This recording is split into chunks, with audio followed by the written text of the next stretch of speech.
Hey everybody, what's up and welcome back to the channel. And today we're gonna do a little challenge. We're gonna do a know your limits challenge at 25 yards. I'm shooting my Vyrock HW97K in .22 caliber using 18.13 grain JSBs. I've got a know your limits target out there at 25 yards. And that's about as far as I can push this bad boy because they're not as easy to shoot as people think they are. This will definitely help you become a better shooter, and that's why I like to shoot this thing. But I figure it'd be fun. Not sure how well I'm gonna do. It's been a while since I shot this thing, so let's see how many we can get. If you guys don't know how know your limits targets work or competitions work, you have I think it's 8 targets, and you've got 10 shots for the tournament type stuff, and you shoot as many as you can, and as you shoot the targets they get smaller and smaller. And then what it means by know your limits is that when you get to a point where you don't think you're going to hit it, you can either stop or you can go for it. But if you miss, you have to go back to the bidding and you start over, so you lose any points you gain. So say you shot 7 out of the 8 and you got 7 points, and then you decide to shoot again and you miss, then you lose those 7 points, and then you only got those 3 shots left, and you'll end up with 3 points, and you got to start back over. So sometimes knowing what your limits are is actually good in the competition. But if you want to get better at shooting, this will really help you, because as the targets get smaller and smaller, I mean, the targets get so small, you guys should be able to see them in this camera right here, and see what I'm doing. Hopefully you can see that pretty good in that camera because the sun's going down and everything. But we're just gonna see how well we can do. Actually, it set it out at 30 yards, and that wasn't happening. Once I got 4 out of that, and then was not doing. So I wanted to do a little better for you guys, so I brought it back to 25. Usually my wife and I shoot this at 20 or 25 yards. I can't remember what we did the last time. I think it was 25 yards is what we did. But it's tough, but it'll definitely make you a better shooter. And one of the things that I want to emphasize is when you're shooting spring air rifles is, number one, always make sure you check your stock screws before you shoot, because if your stock screws are loose, they will affect your shot placement. And then how you hold and shoot the gun, how you hold it, how you squeeze the trigger, all that matters when you're shooting this gun. Air rifles do not like to be held snugged in and jammed into your shoulder like a regular firearm does. They like to be held loosely. A good baseline for where you want to put your hand is where the stock screws are here. You kind of want to have your hand in that general area. That seems to be the area that most air guns like. And then I tend to get lined up and then open my hand up and just let it lay there nice and softly, and then I get my hand in here, and you'll see me kind of twitching my hand like this, and that's just trying to get as soft of a touch as I can before I shoot. And you always want to, if you're bag resting, this target's so low I wasn't using a bag today, but if you're bag resting or anything, or putting it on the rail, you don't want to take the gun and just lay it on the rail like this or on the bag like that, because the harmonics, it affects the harmonics of how the firearm works and how the transfer of energy works.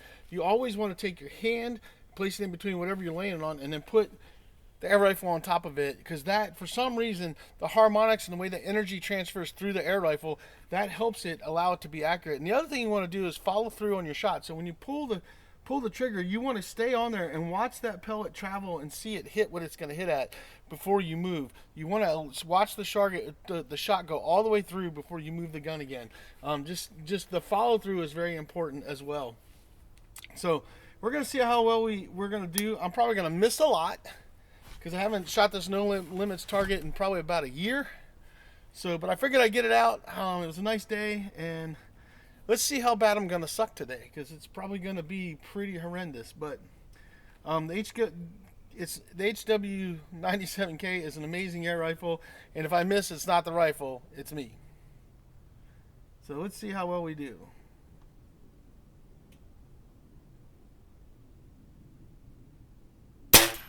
And I nicked that one, but I didn't hit it solid. So breathing and everything is important. That would actually count as a hit, though, in a competition, because I did hit it. But you want a good solid smack. So let's see if we can do better than that. And that's all boiling on to me shooting, not the gun.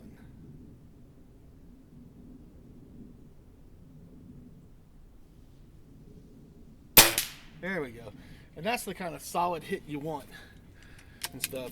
But it's all boils down to the mechanics of how you shoot and learning the mechanics of the guns. And every air rifle is a little different. Everyone likes to be held in just a little bit different spot or a little bit different ways. So you always want to learn that rifle. It's one of the reasons why my wife only shoots one air rifle. She has a Beam and R7, and she won't shoot any of the other ones. I do like to switch around, but everyone likes that little bit of different touch.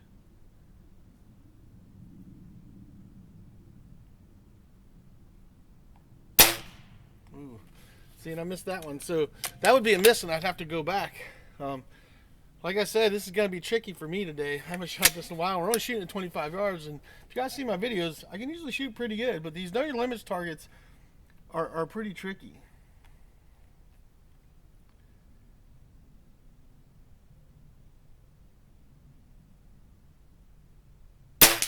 There we go. There's two. So it just boils down to the mechanics. Your mechanics. So we're going to just keep working our way through even if we miss. I'm not going to keep going back to the beginning for you guys just to see if I can hit them all. Like I said, it's been a while, but these know your limits targets are a great way to help you get and become a better shot. And start it closer, you know, at like 10 yards or 20 yards, and then work your way out as you get better at being able to hit them all. Currently with me, 25 yards has been my max with the know your limits target. So it's definitely tricky, and like I said, as you shoot, the targets just get smaller and smaller.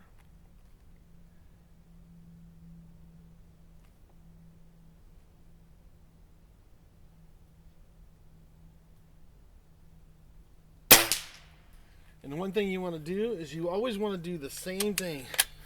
You want to repeat the same way you hold it, the same way you squeeze the trigger, the same way you do everything, and that's how you're going to get your best shots out of your air rifle. And that's also goes for shooting firearms like powder burners as well. All those mechanics matter how you do that. So that was the third one. When I was shooting at 40 yards, I got 4. I couldn't get the 5th one, so I should be able to get this one.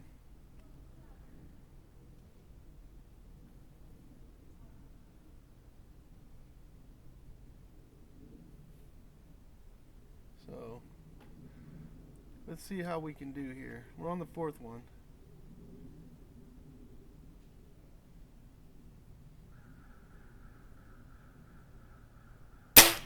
Nope. Overshot that one. So yeah, it's tricky. I'm pretty shaky too.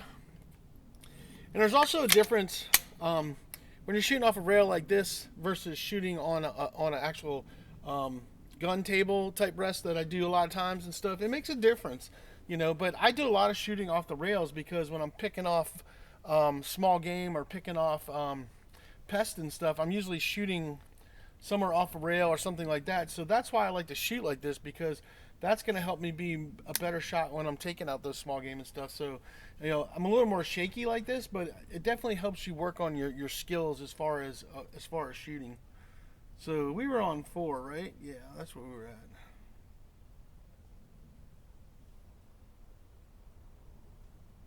at. There we go. So it's all breathing, squeeze, hold technique. It's just kind of how it all works. And you guys can see I miss. You know, I don't hit everything every time. You know, it could be off a little to the left or the right. In a hunting situation, it probably would still be a kill shot. But for me, I really like to hone in my shots and be as accurate as I possibly can be when I'm shooting. And when it comes to air rifles, I look at, you know, 30 yards or less is kind of my hunting distance. With a Vyrock, HW97 like this or an HW97K, I probably would take a shot at 40 yards at an animal and stuff because they're very accurate. But it's always pretty much 30 yards is my max distance when I'm hunting, what I like to shoot at with an air rifle. These will step it out. I mean, you could easily probably take a prairie dog with this at 50 yards with a headshot. 50 yards is a long way when you're shooting a spring air rifle. You can do it. I mean, you can definitely do it, but it's just practice and honing your skills at shooting. So let's see if we can get this, because this one is little itty bitty, and they just get smaller and smaller.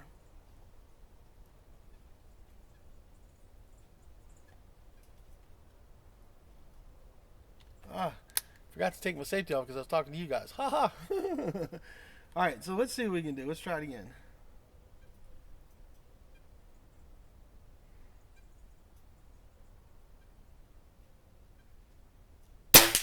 Oh yeah, there we go. That was a nice one. So we got that one. That's a tricky shot. Like I said, we're shooting at 25 yards. JSB 18.13 grain pellets. And this is just a great way. I love these targets because it's a great way to become a better shooter. It really will hone your skills. And if you spend a lot of time shooting this, you'll eventually be able to step it out further and further. My ultimate goal is I want to be able to step the know your limits target out to 40 yards and be able to get them pretty accurately at 40 yards. That's my ultimate goal. We'll see if I ever accomplish that, you know. But I at least like to get solid at 30 yards where I can go through the whole thing. Like I said, I'm usually shooting 4 or 5 at 30 yards, but I can't seem to get through the whole thing. So I brought it back to 25 to make this video.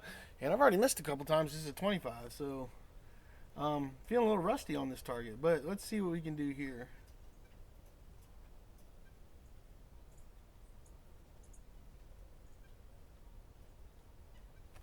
Make sure my safety's off.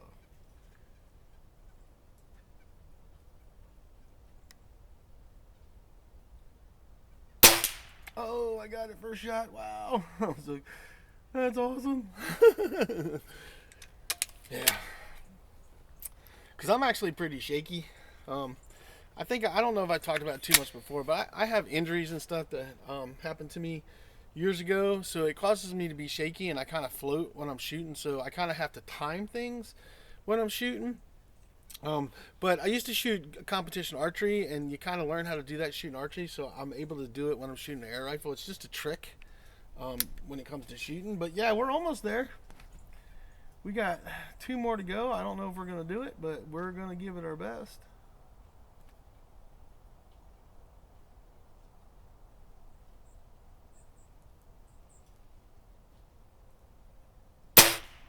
Just passed it. Now that thing is so small. The one we're shooting at right now, I don't even think it's the size of a dime. And I will actually show you the size of these when we go out there.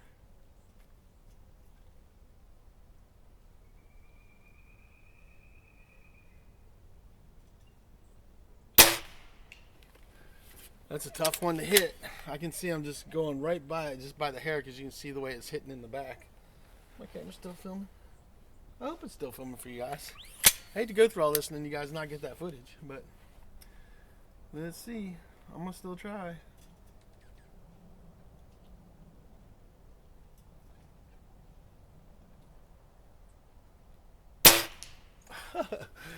That's a tough one. That's a tough one. I know I can hit it. So, I want to get them all for you guys. But you can see it's not as easy as it looks.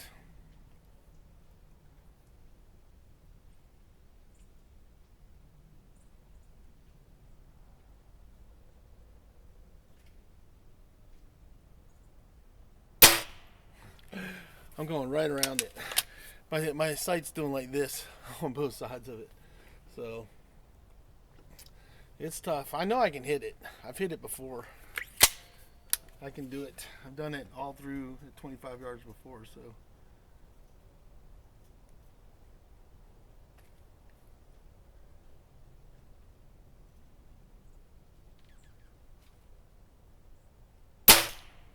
so. I'm just going all around it. It's tough. It's tough. I'd be back to the beginning so many times trying to hit that. So let's try one more. Let's see. Come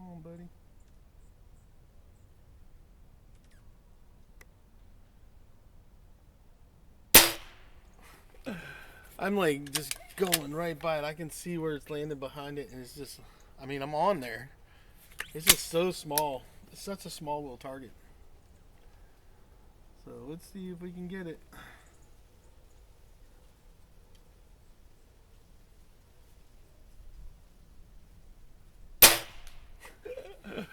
Oh,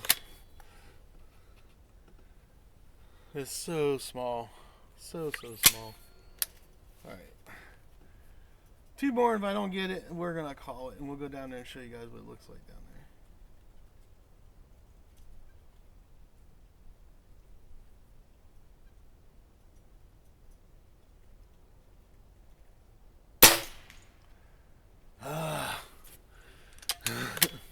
But that's what I mean. This will teach you how to be a better shot for sure.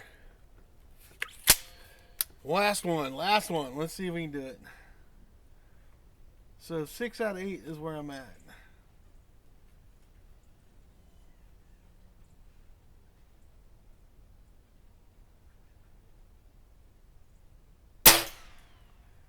Well, I nicked it. But that's about it. All right. So there you guys go. That just kind of shows you. I mean, these know your limits targets. They're a lot of fun, but it's not as easy to shoot them when you get down to the small ones as you think it is. It takes a lot of practice, especially with a spring air rifle, and shooting off a rail. I might get a little better accuracy if I was shooting off of a table, and maybe we'll do that. But I just kind of wanted to show you guys, you know, that they're a lot of fun. And I'm actually going to go down there. Let me go down there and I'll show you guys like how big these targets really are. I'll take my 1-inch coin to show you guys each one so you guys can kind of see how that is, and then we'll wrap this video up. All right, everybody, so I came out here. I had to turn the camera because the sun's shining over here blinding me. But I wanted you guys to see the size of these targets. So I have my 1-inch coin right here. This is my 1-inch MOA coin that I use all the time to show you guys 1-inch groups. It's a 1-inch challenge coin. And I'm going to show you the difference in each one of these targets so you guys can see the different sizes. So this is the biggest one. And that's the center of the coin right there so you guys can see that's the biggest target. So you're looking at, that's a 1-inch coin. So if we go over to the side, it kind of comes in the middle. So this is about a 2-inch paddle right there that you guys can see with that coin. And then they just go smaller. This one's about 1.5 inches when you get to here. So this is the next size down so you guys can see that. See the coin on it. And then when you get to the third one, you're probably getting to about the size, I don't know, it's just a little bigger than 1/4 right there. But that's a 1-inch coin on the third one right there so you guys can see that. And then you get down to here, which is about 1/4, the size of 1/4 right here to the 1-inch coin so you guys can see that right there. And then when you get down to here, that one right there, which is the 5th one is actually 1 inch. You know, the 1-inch coin covers it just nicely in there, but then once you get past that, you go well below that 1 inch. This one's probably, this is actually smaller than a dime now that I look at it. But that totally covers it, and just to give you a size comparison, we'll pull it to the side so you guys can see that, the difference. And then when you move to this one, totally covered up, you can see the difference. 1-inch coin versus that, and that's the one I was trying to shoot at that I just couldn't get. And then this one is so much smaller, it's not even funny. And this one is literally the width of this bar, so totally covers it up. Just to give you an idea how small these targets really are once you get past this point right here. This is your 1-inch. Your 5th one is your 1-inch, and then after that it gets way smaller. So even at 25 yards, these guys get real tricky out there. But this is a fun target to shoot. And if you guys are interested in finding one of these, they do carry them on Amazon. I can leave a link for it for you guys if you guys are interested. But I just want to get it out, have some fun with it. We'll try to shoot it more and more so I can get better at it because I haven't shot it a lot. But, you know, I hope you guys enjoyed that. You know, it just goes to show you I'm just an average shooter guy. I'm not no super expert. I do okay. But, you know, this thing will definitely help you become a better shooter. And I like going down in size of the targets. It really helps you learn on your hold and everything and be able to really focus on that smaller target. And I'll tell you right now, when I was shooting archery and first learning how to shoot archery, a lot of archery shooters are happy if they can hit a pie plate at 20 yards. And the guy that taught me how to be a archery tournament archery shooter and stuff and taught me how to shoot archery, he told me, he goes, why hit a pie plate at 20 yards when you can hit 1/4 at 40 yards? And I hold that true to anything when it comes to shooting. If I can hit the smallest target at the farthest distance, then anything closer is going to be very easy. So it's just a learning thing, and this will definitely help your skills. These things, they run about $150 or so, $175 depending on who you get them from. You can even make your own. But this one's super cool. I bought this one several years ago. I actually keep this one inside because of the PVC piping that they use as the spacers, and I don't want this one to get too rusted up because I do like shooting it. But it totally breaks down. These legs and everything come off, and you can pull it totally apart to pack it. So super cool, just super cool shooting target to have in your thing. Airguns of Arizona makes one that actually has just 3 of them on it, and I want to pick that one up because it's all metal, and that one is one that I'm going to pick up and put out here and leave out here. hopefully I'll pick that up this summer, and that would be super cool. But anyway, I know my head's kind of cut off here, but I was really more focused on showing you guys the targets than I was my face. So anyway, there you guys go. I hope you enjoyed that video. A little bit of fun shooting today. HW97K. The gun is accurate as can be. I was missing. It wasn't the gun's fault. Trust me. If you'd have been looking at my scope and you see my thing bouncing like this, you'd know it's not the gun's fault. But anyway, that's all I got for you guys. Hope you enjoyed the video. We'll see you on the next one. Get out there, get to shooting, having fun, do something in the outdoors. Just get outside. All right. See you guys soon.